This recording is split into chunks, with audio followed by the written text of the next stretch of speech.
Mheshimiwa Musa Azan Zungu, ninayo heshima kukuarifu kwamba wabunge wa bunge hili tukufu katika kutekeleza masharti ya ibara ya 84 ibara ndogo ya kwanza ya Katiba ya Jamhuri ya Muungano wa Tanzania wamekuchagua wewe Mheshimiwa Musa Azan Zungu uwe spika wa bunge hili.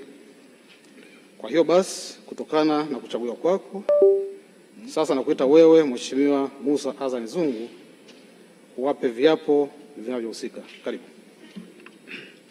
Mimi Musa Azan Zungu nathibitisha kwamba nitakuwa mwaminifu kwa Jamhuri ya Muungano wa Tanzania kwa kuitumikia kwa moyo wangu wote, na kwamba nitahifadhi, nitalinda na kutetea Katiba ya Jamhuri ya Muungano wa Tanzania kwa mujibu wa sheria iliyowekwa. Ee Mwenyezi Mungu nisaidie.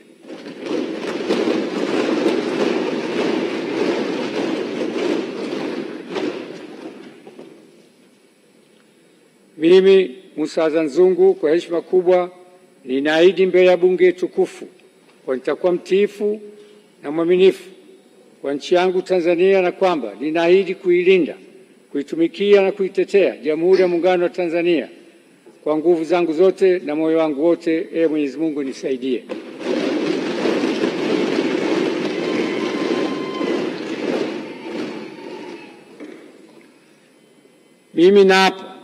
Mimi nathibitisha kwamba nitatumikia vyema kwa moyo thabiti Jamhuri ya Muungano wa Tanzania katika kazi zangu kama spika wa bunge, na katika kutimiza wajibu wa cheo hichi nitawatendea haki watu wote kwa mujibu wa Katiba, kanuni za bunge na sheria, mila na desturi za Jamhuri ya Muungano, na kwa hivyo vyote vile sitatoa siri za bunge.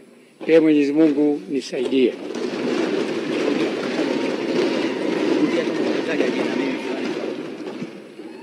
Mimi Musa Azan Zungu nathibitisha kwamba nitatumikia vyema na kwa moyo thabiti Jamhuri ya Muungano wa Tanzania katika kazi zangu kama spika wa bunge, na katika kutimiza wajibu wa cheo hicho nitawatendea haki watu wote kwa mujibu wa Katiba, kanuni za bunge na sheria, mila na desturi za Jamhuri ya Muungano, na kwa vyovyote vile sitatoa siri za bunge.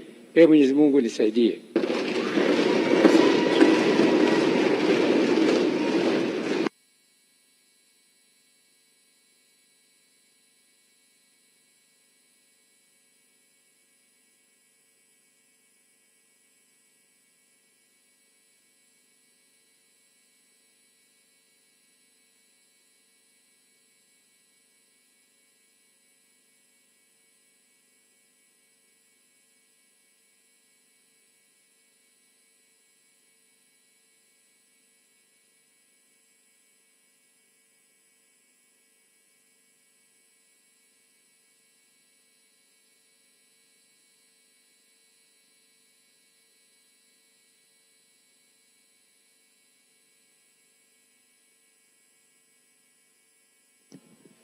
Naam, ni Musa Azan Zungu, spika mpya wa Bunge la Jamhuri ya Muungano wa Tanzania, na kwa nafasi hiyo spika wa Bunge la 13 akisaini baada ya kula kiapo kwa kuchaguliwa kwa kura 378 kati ya kura 300